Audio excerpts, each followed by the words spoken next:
तो साथियों, सवाल यह था कि नास्तिक समझदार और तर्कशील होने के बावजूद आपस में लड़ते क्यों रहते हैं और क्या उनकी लड़ाई को रोकने का कोई तरीका है। तो इस वीडियो में मैंने मुख्य 4-5 बातें बताई हैं जो नास्तिकों में होने वाली वैचारिक लड़ाई की सबसे बड़ी वजह होती हैं और साथ ही उन लड़ाइयों को रोकने का तरीका भी बताया है। तो भाई, सबसे पहला कारण तो यही है कि नास्तिक लोग पढ़े लिखे और समझदार होते हैं, जो अक्सर उन्हें घमंडी बना देता है और वो ये सोचते हैं कि उन्हें तो सब कुछ पता है और सामने वाले को कुछ भी नहीं। इसीलिए जब भी कभी ऐसा होता है कि एक छोटी सी बात पर भी दो नास्तिकों के विचार नहीं मिलते, तो वो उस बात पर अपने आप को सही साबित करने के लिए लड़ने लगते हैं। वो ये नहीं देखते कि हमें 9 बातें एक जैसी हैं जिसकी वजह से हमें साथ मिलकर रहना चाहिए, बल्कि वो उस एक बात को देखते हैं जो उनमें कॉमन नहीं है और उस एक बात पर खुद को सही साबित करने के लिए लड़ने लगते हैं। और यही नास्तिकों में वैचारिक लड़ाई की सबसे बड़ी वजह होती है कि वो हर चीज में अपने आप को सही और दूसरे को गलत साबित करना चाहते हैं। और इस प्रकार होने वाली वैचारिक लड़ाई को रोकने का सबसे अच्छा तरीका यही है कि वो दोनों किसी विशेषज्ञ या एक्सपर्ट के पास जाएं और उससे राय ले कि भाई कौन सही है और कौन गलत। और यही कभी वो दोनों आपस में करते नहीं, क्योंकि दोनों ही व्हाट्सएप और फेसबुक यूनिवर्सिटी का ज्ञान लेकर लड़ते रहते हैं। जब वास्तविक रिसर्च करने की बारी आती है तो वो करने की हिम्मत दोनों में से किसी में नहीं होती। इसीलिए उनके विचारों की लड़ाई ऐसे ही चलती रहती है जिसका कभी कोई नतीजा नहीं निकलता। दूसरा कारण नास्तिकों के लड़ने का यह है कि वो साथ काम करने या बात मानने को गुलामी समझने लगते हैं और हर नास्तिक या ज्ञानी आदमी ये चाहता है कि सब उसके हिसाब से चले, ना कि वो दूसरों के हिसाब से। मतलब जहां धार्मिक लोगों को आंख बंद कर अपने गुरु या धर्म की बात मानने की आदत होती है, वहीं नास्तिकों में ये उल्टा होता है।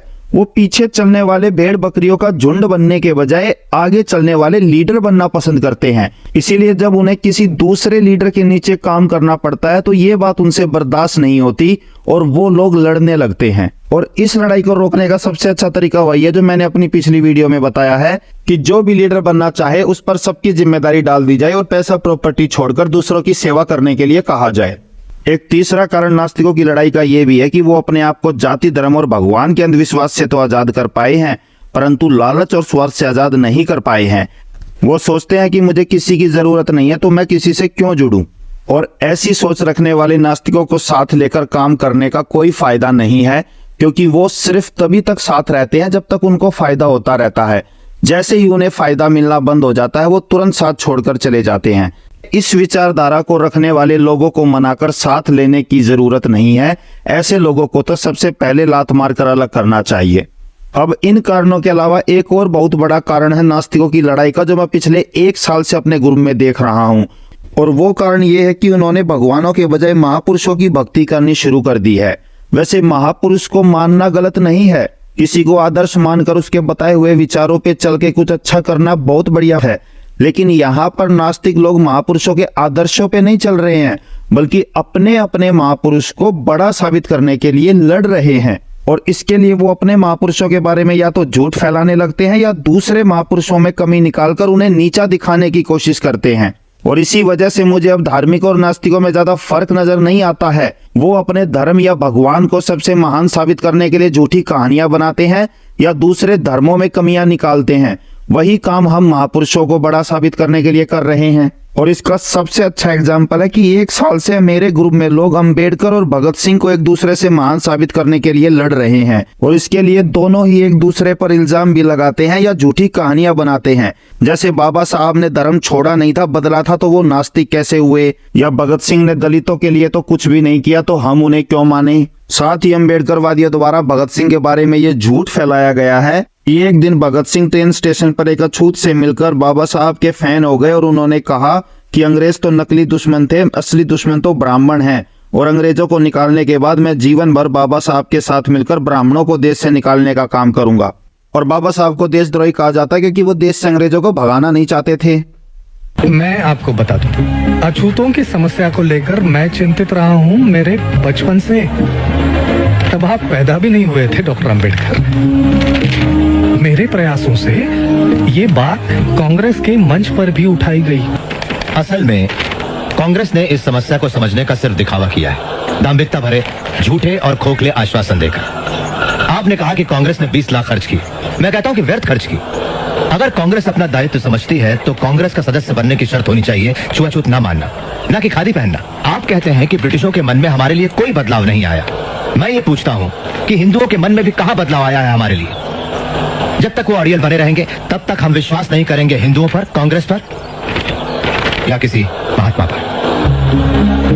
इतिहास साक्षी है कि महात्मा हवा के झोंके जैसे होते हैं, जो धूल तोड़ाते हैं लेकिन ठोस कुछ नहीं करते।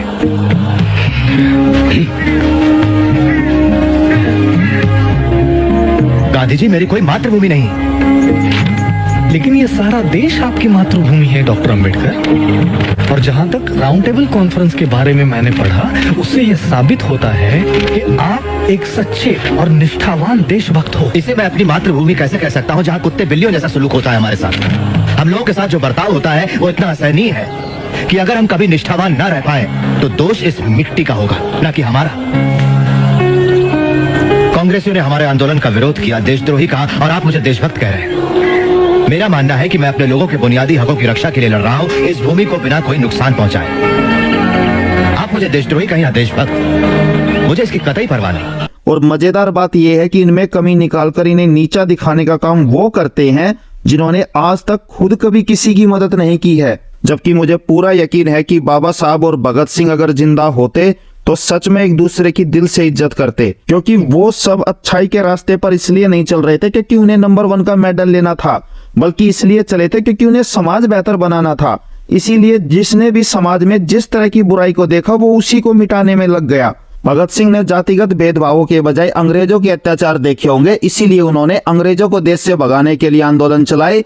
वहीं बाबा साहब पर दलित होने की वजह से जातिगत भेदभाव हुए होंगे और उन्होंने जातिगत भेदभावों के खिलाफ आंदोलन चलाए। ठीक है, एक का काम दूसरे से थोड़ा ज्यादा रहा होगा, परंतु इसका यह मतलब नहीं कि हम दूसरे के काम की कदर ही ना करें। बल्कि मेरा तो मानना है कि जो भी आदमी अपना जीवन दूसरों की सेवा और समाज सुधार में कुर्बान कर देता है, हमें उन सबके बलिदान का सम्मान करना चाहिए, चाहे वो कितना ही छोटा क्यों ना हो। अंबेडकर और भगत सिंह को तो छोड़ो, अगर कोई आम आदमी अपने गली मोहल्ले में भी कोई समाज सेवा का काम करे तो हमें उसका सम्मान भी इनकी तरह ही करना चाहिए।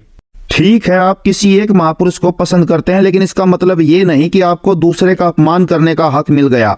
अब जैसे मैं भगत सिंह और विवेकानंद को पसंद करता हूँ, ये मेरे आदर्श हैं, क्योंकि बचपन में मुझ पर सबसे पहला प्रभाव इन्हीं का पड़ा था।